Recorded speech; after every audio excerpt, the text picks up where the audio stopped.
करेंगे।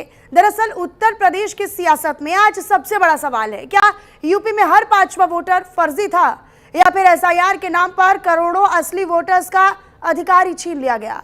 चुनाव आयोग ने यूपी में चल रही एसआईआर प्रक्रिया के बाद ड्राफ्ट मतदाता सूची जारी कर दी है और इस ड्राफ्ट मतदाता सूची में यूपी से 2,89,00,000 वोटर्स के नाम गायब हैं। 3 बार टलने के बाद जारी हुई इस वोटर लिस्ट ने राजनीतिक भूचाल ला दिया है। आखिर किसके वोट कटे, क्यों कटे और अब आगे क्या होगा? उत्तर प्रदेश में एसआईआर यानी एसआईआर प्रक्रिया के बाद चुनाव आयोग ने ड्राफ्ट मतदाता सूची जारी कर दी है। ये प्रक्रिया 27 अक्टूबर से शुरू हुई थी और देश के 12 राज्यों और केंद्र शासित प्रदेशों में लागू की गई। यूपी में इस प्रक्रिया के तहत घर घर का सत्यापन, लोगों के फॉर्म जमा किए गए और दस्तावेजों के मिलान का काम भी हुआ। उत्तर प्रदेश में एसआईआर की ड्राफ्ट लिस्ट जारी हो चुकी है। यूपी में करीब 3 करोड़, जैसा कि इससे पहले भी मैंने जिक्र किया कि 2,89,00,000 यानी करीब 3 करोड़ वोटर्स के नाम काट दिए गए हैं। उत्तराखंड, झारखंड, हरियाणा और हिमाचल प्रदेश जैसे छोटे राज्यों में तो जितने वोटर्स है भी नहीं, उतने तो वोटर्स सिर्फ यूपी में लिस्ट से बाहर कर दिए गए हैं। इस पर हम करेंगे चर्चा। तो 3 करोड़ वोटर्स के जो नाम हैं वो कहां गए, किसने काटे, कैसे कटे और क्या इसके बाद ये सवाल नहीं होना चाहिए कि क्या यूपी में हर 5वां वोटर फर्जी था क्या? इसको लेकर अब तमाम सियासी रिएक्शंस और जो प्रतिक्रियाएं हैं वो भी सामने आ रही हैं।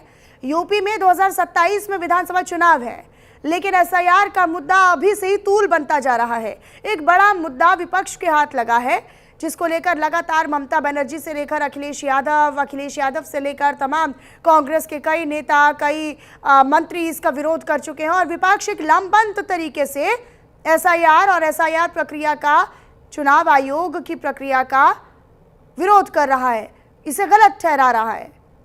लेकिन अब यूपी में 3 बार टलने के बाद जो ड्राफ्ट वोटर लिस्ट जारी की गई है उसमें बड़े हैरान कर देने वाले आंकड़े सामने आए हैं।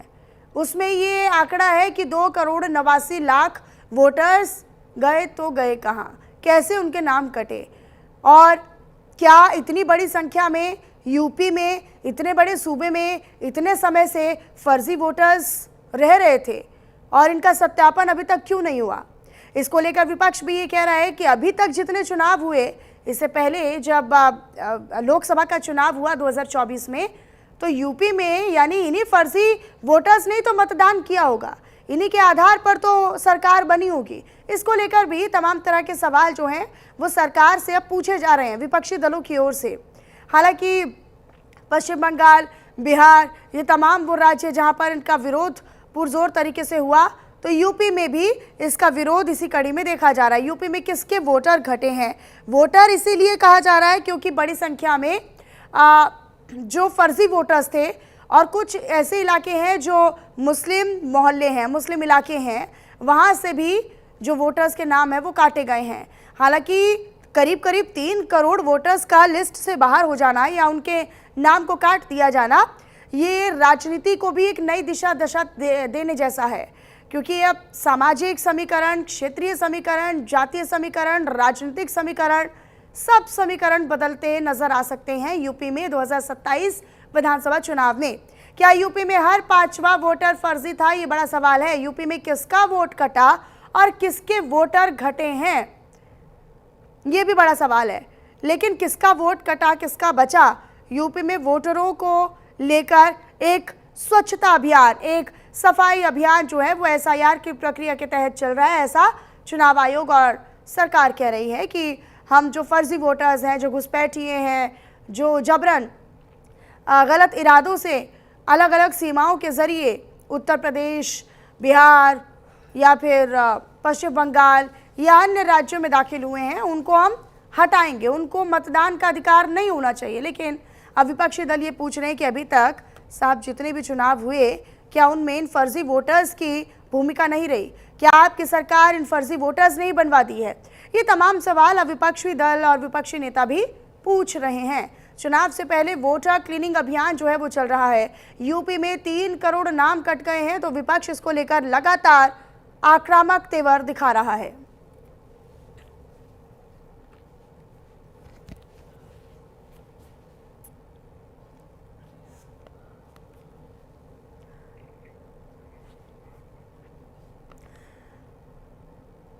और मेहमानों के साथ इस पर करेंगे चर्चा। हमारे साथ कुछ खास मेहमान हैं, आप सभी का तारुफ उनसे बिना देरी किए करवा देती हूँ। हमारे साथ रत्नेश जी जुड़े हुए हैं, जो कि यहाँ पर आपको टीवी स्क्रीन पर रत्नेश मिश्रा जी नजर आ रहे हैं, राजनीतिक विश्लेषक के तौर पर, और एक और पॉलिटिकल एनालिस्ट के तौर पर हमारे साथ रवि अरोड़ा जी जुड़ चुके हैं। और इसके अलावा भी हमारे साथ जो दो अन्य खास मेहमान हैं वो भी हमारे साथ जुड़ रहे हैं। डॉक्टर अन्नू पासवान जी प्रवक्ता हैं कांग्रेस पार्टी से, हमारे साथ जुड़ चुके हैं। डॉक्टर पूजा मिश्रा जी प्रवक्ता समाजवादी पार्टी से हमारे साथ जुड़ चुके हैं। आप चारों का मैं स्वागत करना चाहती हूँ, लेकिन शुरुआत मैं समाजवादी पार्टी के साथ ही करना चाहूँगी, क्योंकि लगातार समाजवादी पार्टी हो या तमाम विपक्षी दल हो, अपने अपने राज्यों में जिनकी बनती है या जो विपक्षी दल हैं वो एसआईआर का विरोध कर रहे हैं।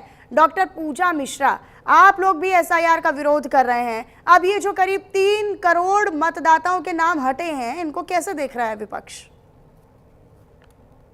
आपको नमस्कार, साथी प्रवक्ताओं को भी नमस्कार। और ये जो 3 करोड़ लोगों के नाम आप कह रहे हैं हटे हैं, हालांकि देखा जाए तो टोटल जो नाम बाहर किए गए हुए हैं वो टोटल नाम 4 करोड़ हैं, जिनमें से कह रहे हैं, ऐसा इलेक्शन कमीशन ऑफ इंडिया कह रहा है कि हम 1 करोड़ लोगों को नोटिस भेजेंगे।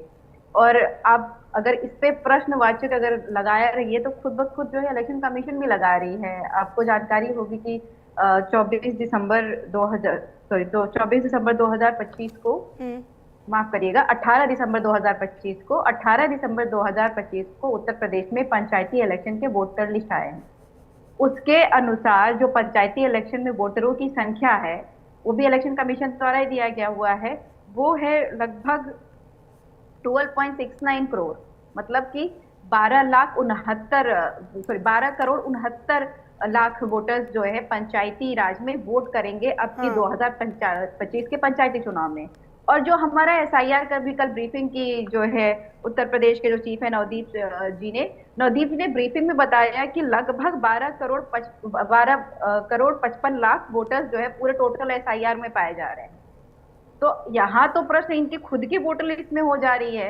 एक तरफ तो आप कह रहे हैं कि पंचायती चुनाव में लगभग 13 करोड़ वोटर है जो सिर्फ और सिर्फ ग्रामीण क्षेत्र में जो पंचायत चुनाव होने जा रहे हैं 2025 में उसमें वोट करेंगे, और दूसरी तरफ वहीं पे जब आप एसआईआर के बाद जो इलेक्टोरल ड्राफ्ट जारी कर रहे हैं उसमें आप कह रहे हैं कि पूरे उत्तर प्रदेश में सिर्फ और सिर्फ जो है 12.5 करोड़ वोटर्स हैं। ये तो आपका यहीं पे दिख जा रहा है कि कितना डिफरेंस खुद के आपके इलेक्टोरल लिस्ट में और इलेक्टोरल ड्राफ्ट में है। तो प्रश्न तो बनेगा ही बनेगा। और उसके अलावा आपने कहा कि हम एसआईआर पे प्रश्न कर रहे थे। एसआईआर पे प्रश्न माननीय मुख्यमंत्री योगी आदित्यनाथ जी ने 24 दिसंबर 2025 को किया था।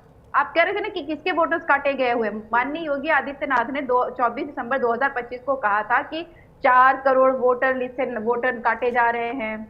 ये 4 करोड़ वोटर आप मत समझिए कि जो है विपक्षी के हैं। ये 4 करोड़ वोटर जो एसआईआर के तहत काटे जाएंगे वो भाजपा के वोटर्स हैं। ये माननीय मुख्यमंत्री योगी आदित्यनाथ जी ने स्वयं कहा था। तो मुझे लगता है इसका जवाब तो जो है मीडिया के पास में आ गया हुआ है, सारी जनता के अच्छा, पास ठीक है। हमारे साथ रत्नेश मिश्रा जी बीजेपी नेता है, वो जुड़े हुए। रत्नेश मिश्रा जी, अब लगातार विपक्ष जो है वो आपसे सवाल कर रहा है। डॉक्टर पूजा मिश्रा भी तमाम सवाल लेकर यहाँ पर आई हैं आप लोगों के साथ। एसआईआर प्रक्रिया में किसके वोटर घटे हैं, और ये वोट घटना यानी निश्चित तौर पर ये भी सवाल है कि क्या हर 5वां वोटर फर्जी ही था क्या अभी तक? देखिए, आपको सभी साथी पैनलिस्टों को और देश की जनता को मेरी तरफ से जय श्री राम।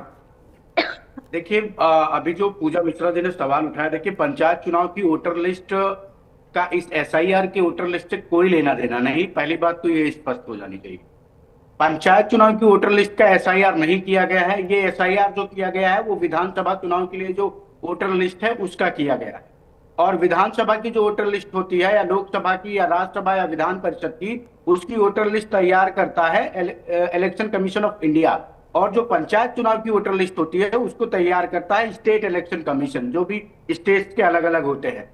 कई बार ऐसा होता है कि ऐसे लोग जिनका पंचायत मतदाता सूची में नाम होता है लेकिन उनका नाम विधानसभा वाली मतदाता सूची में नहीं होता, और ये बड़ी कॉमन सी चीज है। मैं एक उदाहरण आपको अभी दे देता हूं। मेरी एक भतीजी है वंशिका मिश्रा, उसका नाम पंचायत चुनाव वाली उसमें वोटर लिस्ट में नाम है और एसआईआर वाली वोटर लिस्ट में उसका नाम नहीं है। तो अब क्या मान लेंगे कि क्या वो वोटर ही नहीं है? उसका कारण ये है एंकर महोदया कि पंचायत चुनाव में नए नाम जोड़े गए और उसका नाम जुड़वा दिया गया। जबकि विधानसभा वाली वोटर लिस्ट में अभी उसका नाम जुड़ने के लिए एप्लीकेशन नहीं दिया गया है। तो बस ये इतना बेसिक सा अंतर है। अब अगर विपक्ष की नेता इसे कोई बहुत बड़ा शिकूफा बना के पेश करना चाहती है तो करती रहे। और चौथी बात, मैं एक चीज कह देता हूँ, वोटर कैसे कम हुए हैं ये भी इनको समझा देता हूँ। मेरे पूरे आपने भी सवाल उठाया था कि क्या हर 5वां वोटर फर्जी था। मैं आपको स्पष्ट कर देता हूँ, मेरे पूरे परिवार में लगभग 35 वोट है और इस SIR की लिस्ट में मेरे परिवार से 10 वोट बाहर हो गए।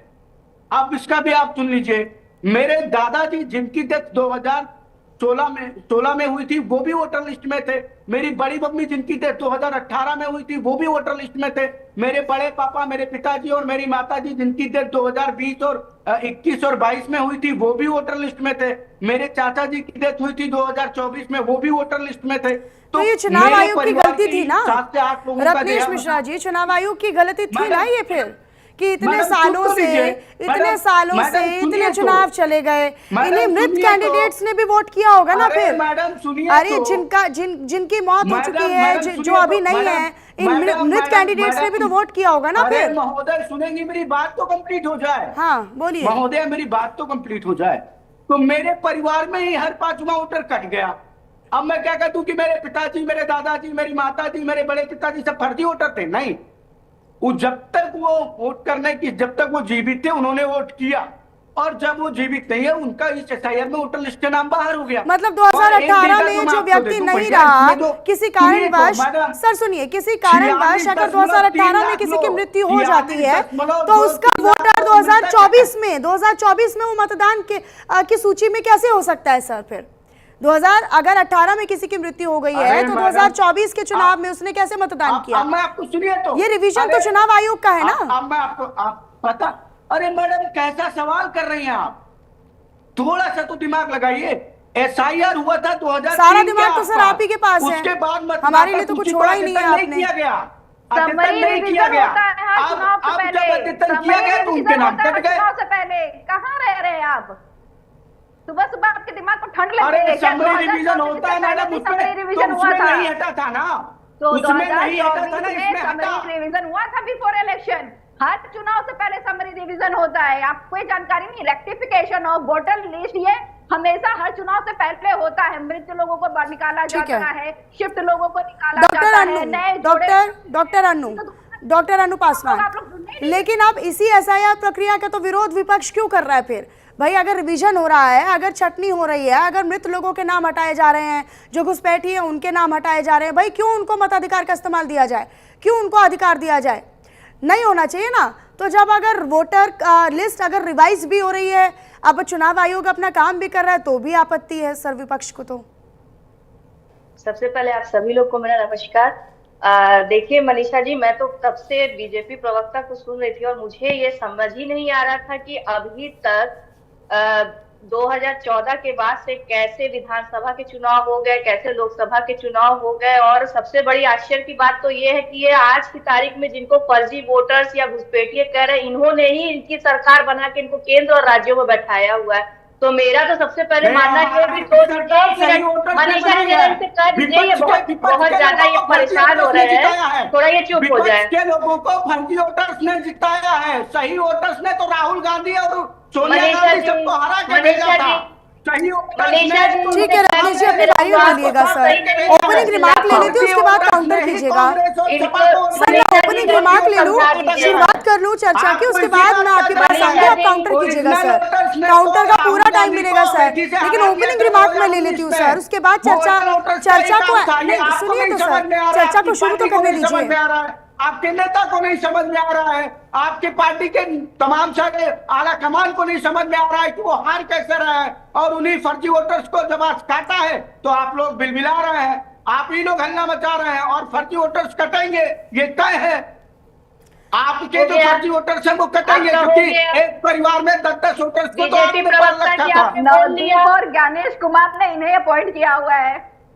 मनीषा जी पहली बात, ये तो चैनल वाले जाने की प्रवक्ता जी को मान लीजिए कि सुबह बच्चे चीखे चिल्लाए नहीं, सुबह अच्छी होनी चाहिए। ठीक है रत्नेश जी, ऐसे समझ में नहीं आएगा ना सर, ऐसे समझ समझ में नहीं आएगा ना सर, दूसरों के बारे में बोलेंगे तो बोल लेने दीजिए ना उनको, उनको पूरी बात कर लेने दीजिए, उसके बाद ही तो आप काउंटर कीजिएगा ना सर। ठीक है अनु पासवान जी आप बोलिए। रत्नेश जी प्लीज मैं रिक्वेस्ट कर रही हूँ सर, रत्नेश जी प्लीज मैं रिक्वेस्ट कर रही हूँ सर, आप उनकी बात सुनेंगे तभी तो आप काउंटर कर पाएंगे ना, जवाब दे पाएंगे। प्लीज सुन लीजिए अनु पासवान जी। अरे भाई सुन वाले पार्टी के प्रवक्ता को बुलाया किसने है? अच्छा कांग्रेस के विधान परिषद में कितने सदस्य हैं? कांग्रेस के विधान परिषद में कितने सदस्य हैं? शून्य। कांग्रेस बीजेपी विधानसभा में कितने सदस्य हैं? शून्य। अरे भाई शून्य सदस्य की पार्टी, शून्य सदस्यों वाली पार्टी की प्रवक्ता महोदय। ठीक है मैं सभी को रोकती हूँ, रवि अरोड़ा जी का रुख कर लेती हूँ। ठीक है सर, ऐसे नहीं हो पाएगा सर, नहीं सुनिए सर, सुनिए रवि अरोड़ा जी इस पर लगातार सियासत हो रही है भाई। एसआईआर की प्रक्रिया अगर हो तब आप कितना बोल पाएंगे? अगर एसआईआर की प्रक्रिया हो तब भी दिक्कत, ना हो तब भी दिक्कत। ये धमकी मुझे मत दीजिएगा, मैं योगी जी का चेला हूँ, जो जिस भाषा में समझता। रत्नेश जी सुन लीजिए ना, रत्नेश जी एक मिनट सर, एक मिनट, मैं आपकी भावनाओं को समझ रही हूँ सर, सुनिए ना रवि अरोड़ा जी। पता नहीं क्या चम्मच, ये सब आप ही लोग के पार्टी ठीक है हमारे पार्टी में संस्कार नहीं है। रवि अरोड़ा जी, रवि अरोड़ा जी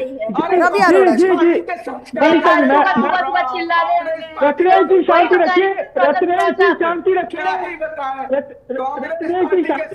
सर, सुन लीजिए ना सर, थोड़ा सा तो सुन लीजिए ना सर, ऐसे सुनेंगे नहीं। यहीं पे जो चीख रहे चिल्ला रहे बेमतलब का सुबह हम भैया मनीषा जी मैं बात। ठीक है रत्नेश जी प्लीज 2 मिनट बाद सर, 2 मिनट का समय मांग रही हूँ सर। रवि अरोड़ा जी को बोलने तो दीजिए, आप तो किसी को बोलने ही नहीं दे रहे हैं सर। मैं आऊंगी ना, चर्चा एक पैटर्न के साथ होती है ना सर। हाँ रवि अरोड़ा जी। जी मनीषा जी, मैं अभी सभी पैनलिस्ट को सुन रहा था, बहुत अच्छे से सभी अपने तर्क दे रहे थे। लेकिन देखिए देश के अंदर इस समय पर जिस प्रकार से चुनाव आयोग का ये अभियान चल रहा है, मैं समझता हूँ ये शुद्धिकरण अभियान है और कहीं ना कहीं देश के अंदर इसकी बहुत जरूरत थी। आप इस बात से समझिए, आपका फेसबुक पर अकाउंट होता है तो आप हर साल या हर 6 महीने बाद उसके अंदर जो अनवांटेड पर्सन होते हैं उनको हटा दिया जाता है। अब ऐसे ही देश के अंदर अब चुनाव प्रक्रिया के अंदर कहीं ना कहीं जिस प्रकार से घुसपैठी, कोई आज से तो आ नहीं रहे, कई दशकों से हिंदुस्तान के अंदर घुसपैठी चलते आ रहे हैं और इन घुसपैठियों ने पूरे देश के अंदर, आप दिल्ली जैसे शहर के अंदर निकलेंगी तो आप देखेंगे जगह जगह झुग्गियां डाल रखी हैं। तो ऐसे में यह जिम्मेवारी बनती थी उस तत्कालीन डीएम की प्रशासनिक अधिकारियों की, लेकिन कार्रवाई नहीं की गई, लगातार झुग्गियां बढ़ती चली गई। मतलब आज पूरे देश के अंदर बांग्लादेशी जिस प्रकार से फैले, ये घुसपैठिए कोई 1-2 जगह नहीं है, पूरे देश के अंदर फैले हुए हैं। तो ऐसे में ये एसआईआर करना जो चुनाव आयोग की नैतिक जिम्मेदारी बनती है और हमारे संविधान का एक मजबूत स्तंभ भी बनाती है। दूसरी बात, अब जो लोग मरे हुए हैं क्या उनको वोटर लिस्ट से निकालना क्या गलत है? तीसरी बात, अगर आप कहते हैं कि 2.89 करोड़ लोग जो है जिनके वोट काटे गए हैं, तो मैं समझता हूं अगर ऐसा है तो और सच्चाई है, क्योंकि चुनाव आयोग ने कहा है, और ऐसा है जो गलत तरीके से काटे गए हैं, तो अब तक विपक्ष उनको सड़क पर क्यों नहीं लेकर आया? अगर ऐसा होता, आप समझिए, अगर किसी परिवार के गलत तरीके से वोट काटे गए, क्योंकि अब कुछ लोग उत्तर प्रदेश के रहने वाले हैं लेकिन वो तमिलनाडु में जाके बस गए, अब वहां पर भी उन्होंने वोटर आईडी बनवा रखा है, वहां भी वोट डाले, तो कहीं ना कहीं इस सब चीज को देखते हुए एसआईआर जब हो रहा है पूरे देश के अंदर हो रहा है। सर एसआईआर का विरोध नहीं है, विपक्ष जो कह रहा है, विपक्ष का मैं एक परसेप्शन आपको बताती हूँ। विपक्ष भी कह रहा है कि हमें एसआईआर से कोई दिक्कत नहीं है साहब, एसआईआर की टाइमिंग से दिक्कत है। आप जो काम 6 महीने, 7 महीने, 8 महीने, 1 साल, 1.5 साल का है, आप उसे 2 से 3 या 4 महीने में कैसे पूरा कर सकते हैं?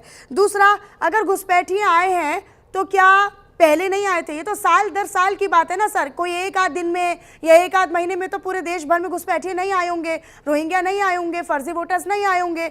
ये तो आप ये इस पर भी पता लगाना चाहिए ना कि ये कहाँ से आए, क्यों आए, कब से रह रहे हैं, किसके माध्यम से आए, कहाँ से इनको फर्जी डॉक्यूमेंट्स मिले, ये सब तो जांच का विषय है, उस पर लगातार सरकार काम कर रही है। लेकिन घुसपैठिए आए 1 दिन नहीं, सालों साल लग जाते हैं सर पूरी संख्या बढ़ाने में। आप देख रहे हैं ना, राज्य दर राज्य कितने सारे फर्जी वोटर्स मिल रहे हैं।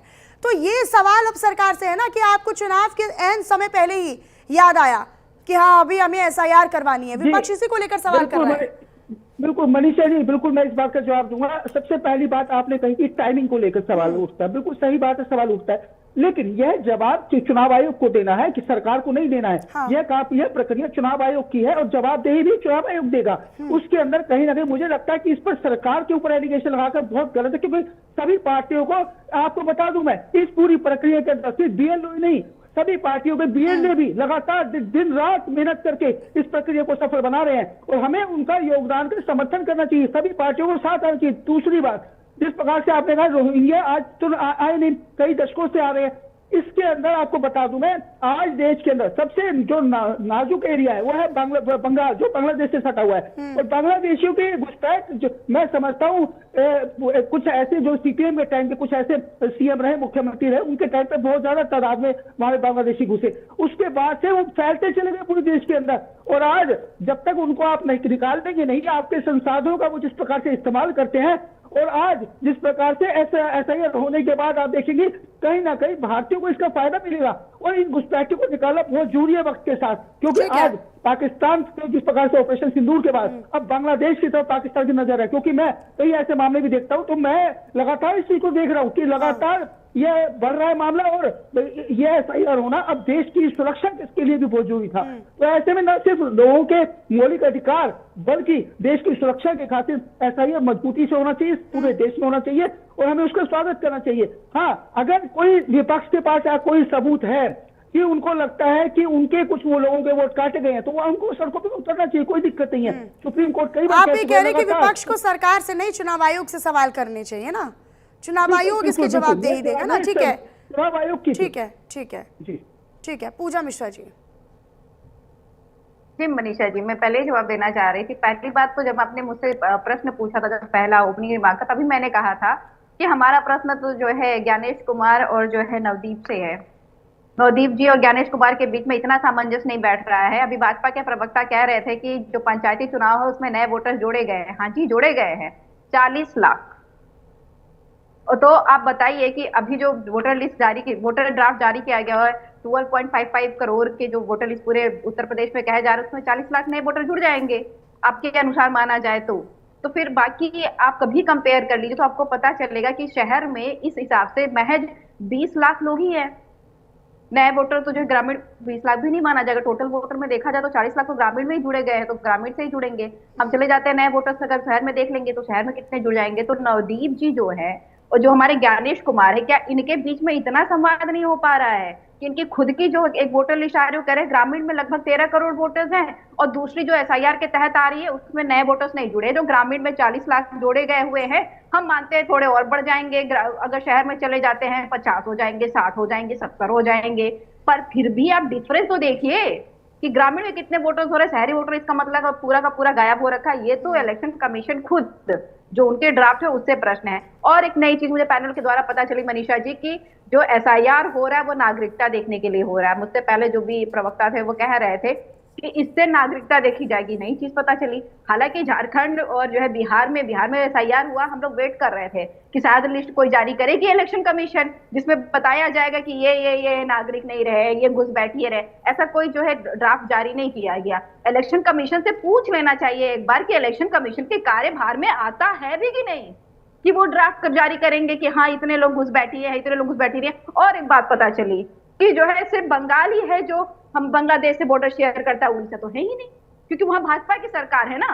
अगर वहां पे जो है बिजू पटनायक की सरकार होती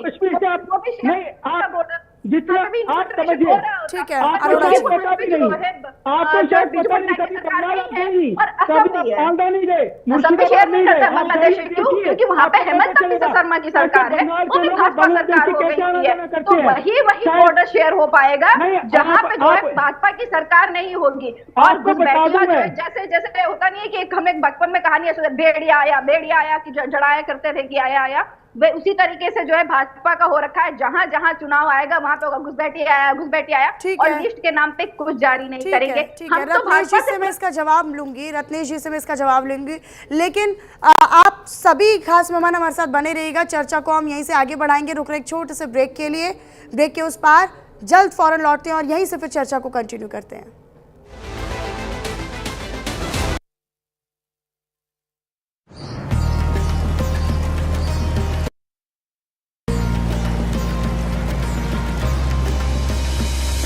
माघ मेले की भव्यता और पवित्रता का एक बार फिर विश्व देखेगा नया स्वरूप।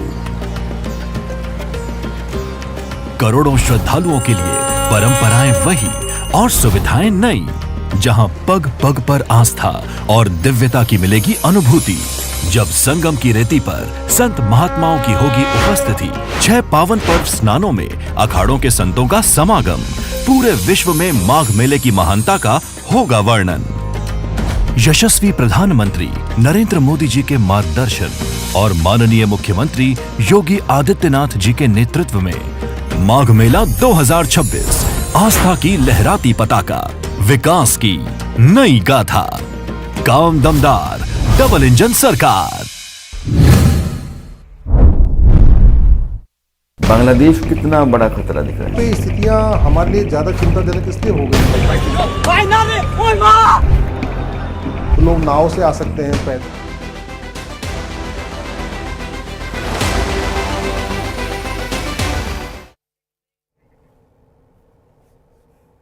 और चलिए ब्रेक के बाद एक बार फिर से आप सभी का स्वागत है। तो लगातार यूपी में जो एसआईआर की जो वोटर लिस्ट ड्राफ्ट लिस्ट जो जारी हुई है, उसको लेकर अब सियासी गलियारों में भी तहलका मचा हुआ है। सियासी बयानबाजी का दौर भी लगातार जारी है। इसी मुद्दे पर हम कर रहे हैं चर्चा। रत्नेश मिश्रा जी आपकी बारी है। भाई बहुत सारे सवाल हैं, पूजा जी पूछ रही हैं, अन्नू जी पूछ रही हैं। देखिए मनीषा जी, अगर एसआईआर में इतनी खामियां थी और एसआईआर इतना गड़बड़ था, एसआईआर सही समय पे नहीं हो रहा था, तो मुझे लगता है कि कांग्रेस पार्टी के भी टॉप लीडर्स को और समाजवादी पार्टी के भी टॉप लीडर्स को अपना एसआईआर का फॉर्म नहीं भरना चाहिए।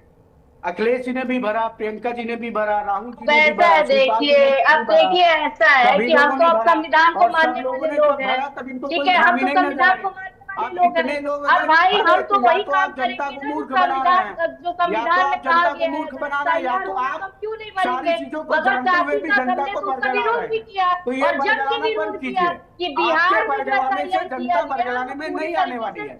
और कांग्रेस पार्टी और समाजवादी पार्टी दोनों पार्टियां बहुत अच्छी तरह विपक्ष में काम कर रही हैं, और समाजवादी पार्टी विपक्ष के रूप में उत्तर प्रदेश में अच्छा काम कर रही है, और कांग्रेस पार्टी केंद्र में विपक्ष में अच्छा काम कर रही है।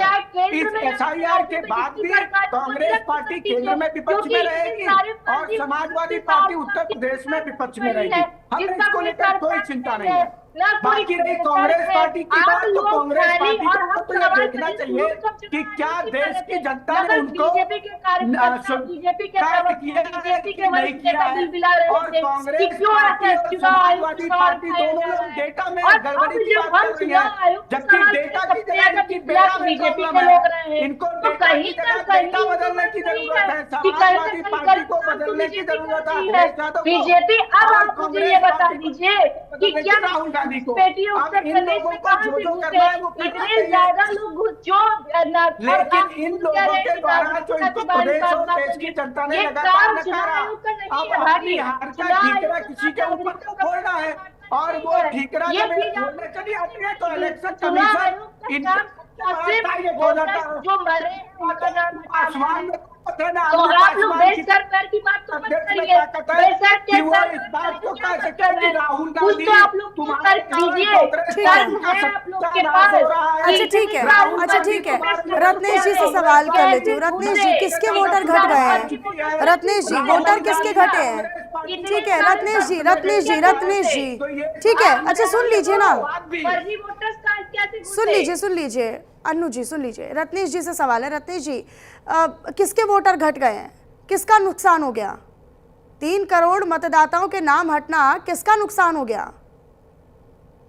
आप देखिए मनीषा जी, अभी जब मैंने बोलना शुरू किया तो कांग्रेस की प्रवक्ता ने बदला लेने के लिए बोलना शुरू कर। अब लीजिए भाई, हम अपना ठीक है, अब कोई नहीं बोलेगा, अब बीच में कोई नहीं बोलेगा। जिससे सवाल उसका आंसर, जिससे क्वेश्चन उससे आंसर।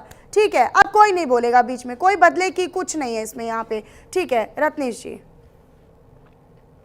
अब देखिए, नहीं पिछले इन्होंने बदला ये कायदे से ले भी नहीं पाए, क्योंकि मैंने इनको इंटरटेन ही नहीं किया, मैं अपनी बात बोलता रहा। आपका पीसीआर मेरी आवाज उठा के मेरी बात। रत्नेश जी, किसके वोटर घट गए? किसका नुकसान हो गया? रत्नेश जी, किसके वोटर घटे हैं? किसका नुकसान हुआ? नुकसान किसका हुआ? 3 करोड़ वोटर घट गए हैं, किसका नुकसान हुआ? किसके वोटर घटे हैं ये? अब देखिए, तो विपक्ष बता रहा है, विपक्ष बताएगा किसके वोटर घटे। हमको तो लगता है कि जो फर्जी वोटर थे वो घट गए, हमको जो लगता था जो मृतक वोटर थे वो हट गए, हमको लगता था जो स्थानांतरित वोटर थे उनको किनारे कर दिया गया। और मैं उसका एक छोटा सा डेटा भी आपको दे देता हूं, क्योंकि डेटा ना तो कांग्रेस पार्टी की प्रवक्ता ने बताया कौन कितने गए और कितने प्रतिशत थे, ना तो सपा वाली ने बताया। अब मैं आपको एक चीज बता, टोटल जो हटे वोटर्स हैं वो 2.89 करोड़ है, जो कि टोटल वोटर्स का 18.7% बनते हैं। उसमें से मृतक वोटर जो है वो 46.23 लाख है, जो कुल वोटर का 2.99% बनते हैं। स्थानांतरित या अनुपस्थित जो वोटर्स थे वो है 2.17 करोड़, जो टोटल वोटर लिस्ट का 14.06% बनते हैं। अब जो डुप्लीकेट नाम थे जो लगभग 25.47 लाख हैं, जो 1.65% बनते हैं। अब इन सबको अगर आप जोड़ दें, मैं एक उदाहरण के थ्रू आपको समझा देता हूं। मेरे ही परिवार में वर्तमान में लगभग 7 या 8 वोटर्स हैं, और उसमें हम 4 भाई हैं, और हम चारों भाइयों में से क्या है कि कोई 1 ग्राम सभा का वोटर है तो कोई 1 ग्राम सभा का वोटर है। अब इसमें क्या हुआ कि मेरी जो ग्राम सभा है किशुनदासपुर, 2003 वाली वोटर लिस्ट के बाद जो वोटर लिस्ट पे उसमें हम चारों भाइयों का नाम था, लेकिन अब उसी क्या कहते हैं वोटर लिस्ट में मेरे एक भाई का नाम दूसरी ग्राम सभा में शिफ्ट हो गया। तो जो दोनों जगह पर था तो उन्होंने चूज किया नहीं, इस वाली को ना होकर मैं उस वाली में रहूंगा, तो दूसरी ग्राम सभा में उनका वोटर लिस्ट में नाम शिफ्ट हो गया। जहां मेरा पैतृक परिवार रहता है वहां से कट गया या अनुपस्थित हो गया। तो इसी तरह कई बार योगी जी के चेले के साथ बड़ा गलत हुआ। सुन लीजिए, आप सुन लीजिए अनु जी, सुन लीजिए, हो गया। राहुल गांधी वाली चरित्र आप बहुत दिखा चुकी, इतना दिखाया नहीं, ऐसे पर्सनल टिप्पणी नहीं। प्लीज मैं रिक्वेस्ट कर रही हूँ सभी मेहमानों से, प्लीज ऐसे पर्सनल अटैक नहीं मैम प्लीज। अनु पासवान जैसे पर्सनल अटैक नहीं मैम प्लीज। बदला बहुत बढ़िया देती है, लेकिन दुर्भाग्य की ऐसे तो नहीं होना चाहिए था। तो आप लोग भाई सबसे पहले तो आप किसके साथ है, हम तो साथ मनीषा जी बुलवा लीजिए। SIR का जो समय था जारी किया और कितने PLO के सरकार ने कहा वो जो BLO कितने लोग आ रहे हैं आत्महत्या की, जिनके अभी भी वीडियो और उसके विषय में अरे भाई पप्पू की छोटी वाली ऐसे पर्सनल अटैक नहीं sir please. Ratnesh ji please sir ऐसी उम्मीद नहीं है सर, प्लीज ऐसे ये पप्पू शब्द का इस्तेमाल नहीं प्लीज सर, ऐसे सर चर्चा का स्तर गिर जाता है सर। नहीं, ये पर्सनल अटैक नहीं, पर्सनल टिप्पणियां नहीं। आप लोगों के बीच में राजनीतिक मतभेद हो सकते हैं, लेकिन इस तरह के पर्सनल अटैक नहीं। ठीक है, इसी पर हम चर्चा आगे भी जारी रखेंगे। आप सभी खास मेहमान हमारे साथ बने रहेगा, लेकिन इसको लेकर एक रिपोर्ट तैयार की गई है, वो रिपोर्ट अपने दर्शकों को दिखा देते हैं।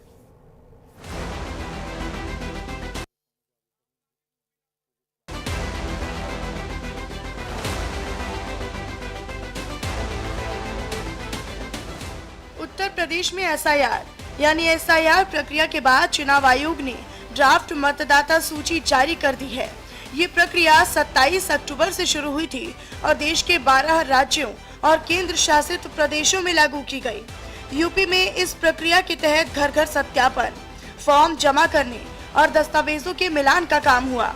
उत्तर प्रदेश में SIR की ड्राफ्ट लिस्ट जारी हो चुकी है। यूपी में 2,89,00,000 वोटर्स के नाम काटे गए। उत्तराखंड, झारखंड, हरियाणा और हिमाचल प्रदेश जैसे छोटे राज्यों में जितने वोटर्स नहीं हैं, उतने वोटर तो सिर्फ यूपी में वोटर लिस्ट से बाहर हो गए हैं। सबसे पहले हम आपको बताते हैं कि इस ड्राफ्ट लिस्ट में क्या क्या महत्वपूर्ण है। यूपी में SIR ड्राफ्ट वोटर लिस्ट, पहले 15 करोड़ 44 लाख वोटर्स, अब 12 करोड़ 55 लाख वोटर्स। SIR में 18% वोट काटे गए, 2 करोड़ 89 लाख नाम कटे, 2 करोड़ 17 लाख वोटर्स ट्रांसफर हुए, 46 लाख 23 हजार वोटर्स की मौत हुई, 25 लाख 47 हजार 2 जगह नाम पाए गए। चुनाव आयोग के मुताबिक इस बार की ड्राफ्ट वोटर लिस्ट में 2 करोड़ 89 लाख मतदाताओं के नाम हटाए गए हैं, जो राज्य के कुल मतदाताओं का लगभग 18% है। यूपी में ड्राफ्ट वोटर लिस्ट का प्रकाशन 3 बार टल चुका था, जिसके बाद आखिरकार सूची जारी की गई। मुख्य निर्वाचन अधिकारी नवदीप रेणवा ने प्रेस कॉन्फ्रेंस में बताया कि ड्राफ्ट वोटर लिस्ट की प्रतियां सभी मान्यता प्राप्त राजनीतिक दलों को सौंप दी गई हैं। उन्होंने साफ कहा है कि करीब 18% लोगों ने निर्धारित समय पर फॉर्म जमा नहीं किए, जिसके चलते उनके नाम ड्राफ्ट सूची में शामिल नहीं हो पाए। इसका नेट रिजल्ट ये निकला कि जो 15,44,30,92 मतदाता थे, वो उनमें से जिनके गणना प्रपत्र जो रह रहे हैं उत्तर प्रदेश में जीवित हैं, या तो स्वयं ने हस्ताक्षर करके दिया या उनके परिवार के किसी वयस्क सदस्य ने हस्ताक्षर करके दिया, वो गणना पत्र जो हमारे पास आए वो थे लगभग 12,55,00,000। एग्जैक्ट है 12,55,56,025। जो पुरानी जो हमारी 27 अक्टूबर 2025 के मतदाता सूची के जितने मतदाता हैं उनका 81.30 81.30%, यानी इतने हमें लोगों ने वापस साइन करके फॉर्म दिए कि हमारे नाम ड्राफ्ट में होने चाहिए। सवाल बहुत बड़ा है कि उत्तर प्रदेश में आखिर इतने बड़े पैमाने पर वोट कैसे कटे। क्या यूपी में हर 5वां वोटर फर्जी था? कहां गए 2,89,00,000 वोटर्स? यूपी में हर 5वां वोटर फर्जी था? कहां गए 2,89,00,000 voters? Shift 1,25,00,000 voters. Death 45,95,000। Duplicate 23,59,000। गायब 84,20,000। फॉर्म जमा नहीं 9,37,000। लेकिन सवाल सिर्फ प्रक्रिया भर का नहीं है, बल्कि नियत और असर का भी है। विपक्ष ये पूछ रहा है कि क्या करोड़ों लोग अचानक फर्जी हो गए? क्या गरीब, प्रवासी, बुजुर्ग और शहरी मजदूरों के नाम ज्यादा कटे? पश्चिम बंगाल की सीएम ममता बनर्जी ने एसआईआर को लेकर चुनाव आयोग पर गंभीर आरोप लगाए। उन्होंने कहा कि चुनाव आयोग राज्य में चल रही एसआईआर प्रक्रिया में बीजेपी की आईटी सेल के बनाए मोबाइल ऐप्स का इस्तेमाल कर रहा है। चुनाव आयोग एसआईआर करने के लिए इस तरह के गलत कदम उठा रहा है। ममता बनर्जी ने कहा कि चुनाव आयोग व्हाट्सएप पर ये चलाया जा रहा है। एसआईआर की लड़ाई दीदी की टेंशन बढ़ाई। एसआईआर को लेकर टीएमसी की सुप्रीम कोर्ट की याचिका। एसआईआर को नियमों के खिलाफ बताया। टीएमसी का वोटर्स के नाम हटाने का आरोप। एसआईआर से आम लोगों को परेशानी। याचिका में बीएलओ के मैसेज का जिक्र। बीएलओ के व्हाट्सएप मैसेज रोकने के लिए याचिका। जरूरत पड़ी तो खुद सुप्रीम कोर्ट में बहस करूंगी। वहीं सत्ता पक्ष का पूरा दावा है कि यह सफाई अभियान है जिससे फर्जी, डुप्लीकेट और मृत मतदाताओं के नाम हटाए गए हैं। राजनीतिक जानकारों का कहना है कि इतनी बड़ी संख्या में वोटरों का ड्राफ्ट से बाहर होना आने वाले चुनावों की दिशा और दशा दोनों बदल सकता है। चुनाव आयोग ने यह भी साफ किया कि ये केवल ड्राफ्ट लिस्ट है। अब मतदाताओं को मौका मिलेगा दावा दर्ज कराने का, आपत्ति लगाने का और नाम जुड़वाने का। अब आपको बताते हैं कि किस शहर में कितने वोटर्स के नाम काटे गए। किस शहर में कितने नाम कटे। लखनऊ में एसआईआर से पहले 40 लाख, एसआईआर के बाद 28 लाख, नाम कटे 12 लाख।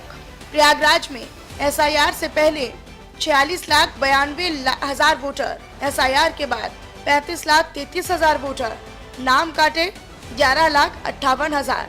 कानपुर में 35,38,000 वोटर्स एसआईआर से पहले थे, एसआईआर के बाद 26,32,000 वोटर्स, 9,06,000 वोटर्स के नाम काटे गए। आगरा में एसआईआर से पहले 36 लाख वोटर्स, एसआईआर के बाद 27,64,000 वोटर्स, नाम कटे 8,36,000 वोटर्स।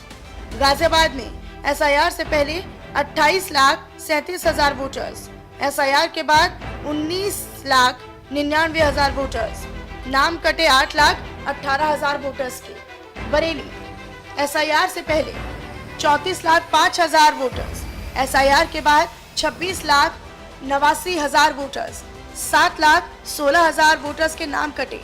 मेरठ में एसआईआर से पहले 26,99,000 वोटर्स, जबकि एसआईआर के बाद 20,69,000 वोटर, नाम कटे 6,65,000 वोटर्स के। नोएडा में एसआईआर से पहले 18,65,000 वोटर्स के नाम थे, जबकि यही आंकड़े एसआईआर के बाद 14.17 लाख हो गए। नाम कटे 4,48,000 वोटर्स के। वहीं अंतिम मतदाता सूची जारी होने से पहले राजनीतिक दल और आम नागरिक दोनों की नजर हर कटे हुए नाम पर टिकी रहेगी। सवाल अब भी कायम है, क्या यूपी में 2,89,00,000 वोटर्स सच में फर्जी थे, या फिर यूपी में आंकड़ा आने वाले चुनाव से पहले सबसे बड़ा लोकतांत्रिक विवाद बनने वाला है। ड्राफ्ट लिस्ट आई है, फैसला अभी बाकी है। नजर रहेगी चुनाव आयोग की अगली कार्रवाई पर। Bureau report, news India.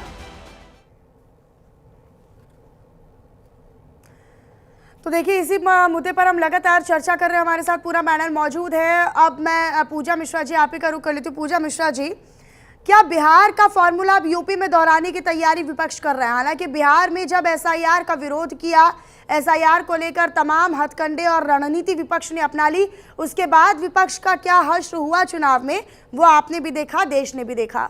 लेकिन अब अगर यही फॉर्मूला यूपी में आएगा तो यहाँ पर कितनी तैयारी है विपक्ष की? आपको लग नहीं रहा है कि ये थोड़ा भारी पड़ जाएगा यूपी में आपके लिए?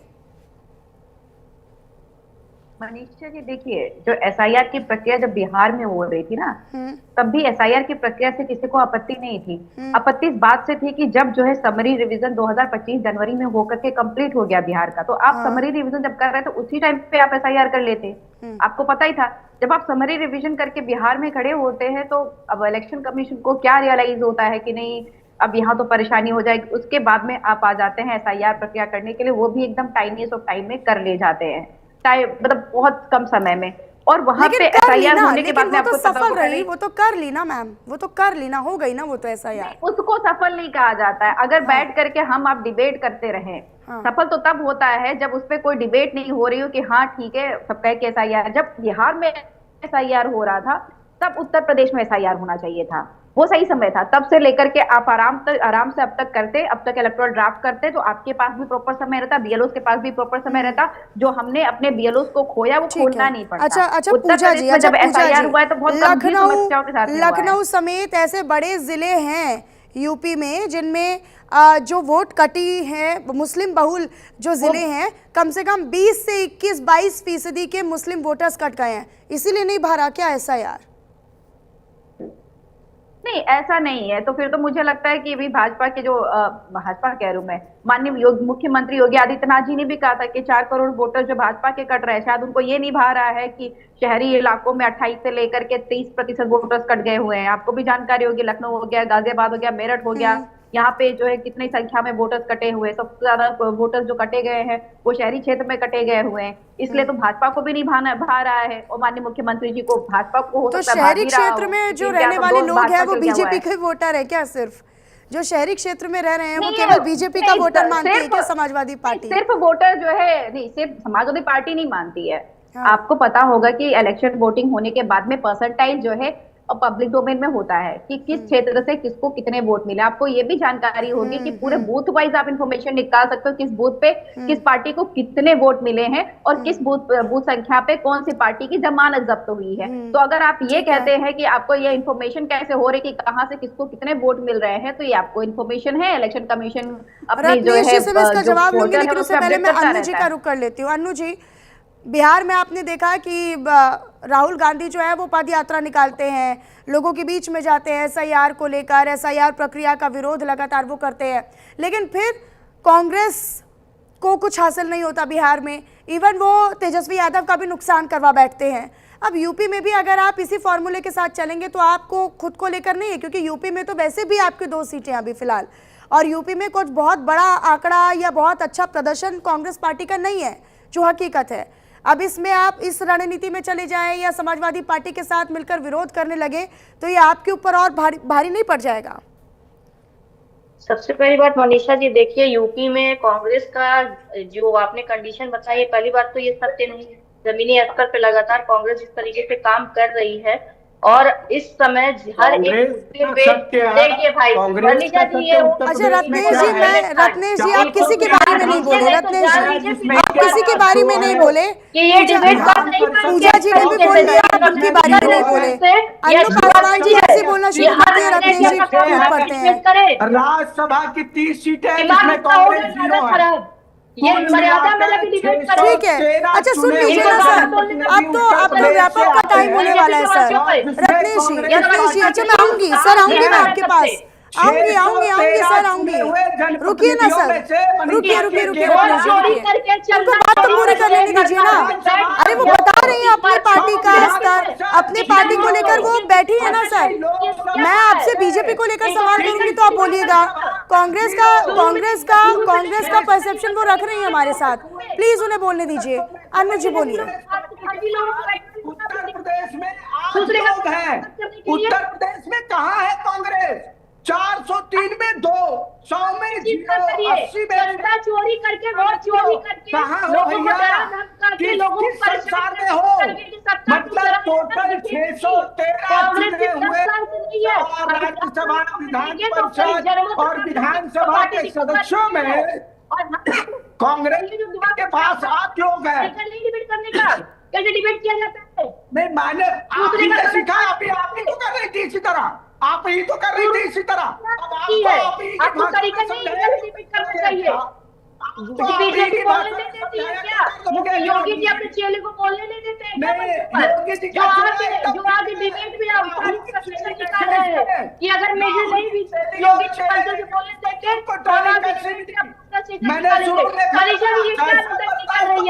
ठीक है सर, मुझे ऑडियो डाउन करवाना पड़ेगा सर, अच्छा नहीं लगता ना। रत्नेश जी मुझे आपका ऑडियो डाउन करवाना पड़ेगा सर, ऐसे आप सुनने नहीं देंगे किसी को। फिर मुझे रवि अरोड़ा जी के पास भी जाना है। ठीक है अन्नू जी आप अपनी बात रखिए, उनकी आवाज नहीं आ रही। अगर ऐसे प्रवक्ताओं को डिबेट में बैठा जाए तो शिविनी को अकेले बोलने दीजिए। ठीक है अन्नू जी, ठीक है अपनी बात रखिए मैम जल्दी प्लीज। बोल रही थी दर्द हुआ, बुरा लगा। ठीक है सर, अब ये पूरी डिबेट ना बदला ही लेते रहेंगे क्या? पूरी चर्चा में बदला ही लेते रहेंगे क्या? आप ये मन से आप घर से सोचकर आए हैं कि मैं बदला लूंगा? आप घर से बदला सोचकर लेकर आए हैं? नहीं सुनिए, ऐसे चर्चा नहीं होती है रत्नेश जी, ऐसे चर्चा नहीं होती है। सुन लीजिए ना। अच्छा सुनिए, मुझे ऑडियो डाउन करवाना पड़ेगा रत्नेश जी प्लीज, फिर ठीक नहीं लगेगा आपको। भाई साहब जाके अपने हिसाब किताब लीजिए कि आने वाले समय में आप लोग को क्या दशा होने वाला है। बीजेपी टिके नहीं, जो आप लोग को जो जिस तरीके के फर्जी काम करके सत्ता में बैठे छुपा नहीं है, जितने फर्जी काम आप लोग किए हैं, अगर चिट्ठा खोलने लगेंगे ना तो दिखेंगे नहीं दूर तक जन्मों तक। ठीक है, मैं रवि अरोड़ा जी के पास जा रही हूँ। नहीं ऐसे आप लोग एक दूसरे का जवाब भी नहीं दे पाएंगे, मेरे सवाल का जवाब भी नहीं मुझे मिलेगा, दर्शकों का टाइम भी वेस्ट होगा। ठीक है रवि अरोड़ा जी, ये जो मतदाताओं के नाम अब हटे हैं SIR में 18.7% ये जो वोटर्स अब घटे हैं, अब ये क्या भूमिका, आप क्या ये नई सियासत को तूल देंगे या फिर अब दिशा दशा तय करेंगे यूपी की सियासत में? क्या होने वाला है अब? मनीषा जी आपको याद होगा वोट चोरी के नाम पर बिहार में किस प्रकार से विपक्षी पार्टियां सड़कों पर उतरी, लगातार सुप्रीम कोर्ट सबूत मांगती रही और लगातार जिस प्रकार से चुनाव आयोग कहता रहा कि हम आपको 1 महीने का टाइम दे रहे हैं, आप लगातार हमें बताइए, पर कहीं ना कहीं पूरे मुद्दे पे कुछ भी मतलब धाक के 3 पार कुछ भी नजर नहीं आया। कहीं ना कहीं पूरी तरह से फेलियर रही और तो वहां पर भी जो है बीजेपी की सरकार जो है जनता दल के साथ बन गई। बात उत्तर प्रदेश चुनावों की है, इसको लेकर बार बार टाइमिंग को लेकर सवाल उठाया जा रहा है, लेकिन सच्चाई ये है कि SIR प्रक्रिया के बाद अभी मेरी बात पर एक क्वेश्चन मार्क लगाई थी पूजा मिश्रा जी कि घुसपैठियों की जब मैंने बात की, आप एक काम किए बंगालों का जब एरिया देखते हैं, चाहे बीरभूम से शुरू हो जाइए, मुर्शिदाबाद, धुलियान, औरंगाबाद, मालदा, आपका फरक्का, बहरामपुर, ये जितनी भी बेल्ट है रायगंज तक पूरी मुस्लिम बेल्ट है और सारी इनमें बहुत बड़ी तादाद बांग्लादेशियों की है। और सिर्फ यही पर नहीं है, पूरे देश के अंदर इसका बांग्लादेशियों के वोटर्स का जो जिन्होंने पैसे दे देकर यहाँ पर आधार कार्ड बनवाए, अपने वोटर लिस्ट में नाम लिखवाए, ये सब कोई छोटी मोटी बात से नहीं हो रहा है, ये दशकों से होता रहा है। और दूसरी बात, ये पूरे देश तो ममता बनर्जी घुसपैठियों को बचा रही हैं, ममता बनर्जी घुसपैठियों को बचा रही हैं, तो यूपी में विपक्ष क्या कर रहा है? यूपी में विपक्ष भी फिर ऐसे ही बचा रहा है। बिल्कुल, देखिए बात समझिए, तकलीफ किनको है? तकलीफ उनको है जिनके वोट बैंक जिनको लगता है कि इन घुसपैठियों के जरिए सत्ता में आ जाए, उन्हीं को तकलीफ हो रही है। सच्चाई यही है, क्योंकि देश के संविधान के लिए अगर जो चीजें जो देश की आवाम है उसके लिए जो सही होगा वो फैसला ये इलेक्शन पूजा जी पत्रकार है मनीषा जी, कुछ नया इंफॉर्मेशन नहीं दे रहे हैं क्या? घुसपैठिए के लिए स्टेट सरकार जिम्मेदार हो जा रही है, मतलब नए इंफॉर्मेशन मिल रहे हैं कि एसआईआर जो किया जा रहा है इलेक्शन कमीशन की जिम्मेदारी बन जा रही है नागरिकता निर्धारित करना, और घुसपैठियों के लिए केंद्र सरकार की बजाय स्टेट सरकार जिम्मेदार हो जा रही है। वोटर लिस्ट केंद्र सरकार की जिम्मेदारी, आधार कार्ड केंद्र सरकार की जिम्मेदारी, और उनको आधार कार्ड मिल रहा है, वोटर लिस्ट में वोटर कार्ड में नाम मिल रहा है, उसके लिए भी स्टेट जिम्मेदार हो जा रही है। समझ में नहीं आ रहा है कि इनको ये नहीं पता है कि के पास में जाता है। अगर जो है गलत आधार कार्ड बने केंद्र सरकार की जिम्मेदारी, गलत वोटर आईडी कार्ड बने इलेक्शन कमीशन की जिम्मेदारी, केंद्र सरकार की जिम्मेदारी, इनफिल्ट्रेशन हुआ केंद्र सरकार की जिम्मेदारी। ये आप स्टेट गवर्नमेंट को लेकर के रो रहे, वो भी सिर्फ और सिर्फ वेस्ट बंगाल को क्यों? उड़ीसा नहीं शेयर करता, असम में बांग्लादेशी नहीं है, अरुणाचल प्रदेश में बांग्लादेशी नहीं है, कि आप उत्तराखंड नहीं है कि आपने उड़ीसा में जाकर के देखा नहीं है, वहां से कभी रहे होते ना तो आप चीख चिल्ला करके कह रहे होते कि नहीं उड़ीसा में भी घुसपैठी है, या चुनाव रहता तो भी आप कह रहे होते। आपको वेस्ट बंगाल दिख रहा, कितने रोका केंद्र सरकार को कि इनफिल्ट्रेशन रोके, कितनी बुरी तरीके से इनफिल्ट्रेशन खराब हुआ इसका मतलब तो, और केंद्र सरकार कह रहे कुछ नहीं कर पा रही। किसी स्टेट गवर्नमेंट की हिम्मत है क्या कि केंद्र सरकार बॉर्डर के इश्यूज को देखे, होम मिनिस्ट्री बॉर्डर के इश्यूज को देखे और इनफिल्ट्रेशन को देखे, और स्टेट गवर्नमेंट उसमें इंटरफेयर करने लग जाए? अगर इंटरफेयर करता हो देश के अगेंस्ट जाता, आप कार्रवाई करिए, सब आपके हाथ में है। और आप यहाँ पे ठीक है, अब सुन लीजिए, अब सुन लीजिए पूजा जी, अब सुन लीजिए, ठीक है, अब सुन लीजिए, अब सुन लीजिए पूजा जी, अब सुन लीजिए रवि अरोड़ा जी को। ठीक है, ठीक है, आपने सवाल कर दिए, वाजिब सवाल है। लिस्ट जारी नहीं की इलेक्शन कमीशन ऑफ इंडिया ने कि इनके नागरिकता का पता नहीं है। ठीक है, आप सुन लीजिए रवि जी। हाँ, जो गायब हो गए वो लोग कहाँ गए आखिर? वो वापिस भाग गए, आपको मालूम है? ये सरकार बताए, सरकार बताए, ये भाई विपक्ष और स्टेट गवर्नमेंट क्यों बताएगी? ये प्रश्न सरकार से बनता है, उनसे पूछिए। इतने समय तक किसको बिठा करके रखा हुआ था? और अगर इतने लोगों के नाम अगर फर्जी है तो फर्जी को खाना पानी दे कौन रहा था? ये 80 करोड़ लोगों के पास में जो जा रहा था, आप भी जानते हैं कि आपको भी पता है कि हमारी जो पॉपुलेशन है, इनफिल्ट्रेशन के मामले में, घुसपैठियों के रोकथाम के मामले में सरकार नाकाम हुई है। रत्नेश मिश्रा जी, पूजा जी कह रही हैं। देखिए, मेरा निवेदन है कि अगर मुझे कांग्रेस की प्रवक्ता इंटरप्ट नहीं करेंगी तो पक्का प्रॉमिस है उनके टर्म में उनको इंटरप्ट नहीं करूंगा, और अगर करेंगी तो पक्का एकदम करूंगा, उसमें एक पल भी नहीं चूकेगा। सर टाइम ही नहीं है उतना, सर टाइम ही नहीं है उतना, जल्दी से सर 30 से 60 सेकंड में अपनी बात कर दीजिए सर। हाँ बस ठीक। देखिए, पहली बात तो ये कि कांग्रेस पार्टी का जो उत्तर प्रदेश में रिप्रेजेंटेशन, मैं उस पर बात कर देता हूँ। उस पर नहीं बात करी, आप अपने मुद्दों पे बात करिए। हम लोग रिप्रेजेंटेशन पे बात करेंगे तो फिर मैं अभी रिप्रेजेंटेशन पे ही आऊंगी, और भ्रष्टाचार पे आऊंगी, वोट चोरी पे आऊंगी, घूसखोरी पे आऊंगी, ये चंदा चोरी पे। हो गया सर, हो गया सर, टाइम अप हो गया मैम, टाइम अप हो गया। अब मैं आपको इजाज़त नहीं दे सकती हूँ क्योंकि टाइम मुझे इजाज़त नहीं दे रहा है इस चर्चा को आगे बढ़ाने की। बहुत शुक्रिया बहरहाल आप सभी खास मेहमानों का हमारे साथ जुड़ने के लिए और चर्चा में अपने अपने विचार हमारे दर्शकों तक साझा करने के लिए और इस पर चर्चा करने के लिए। और फिलहाल इसी चर्चा के साथ इस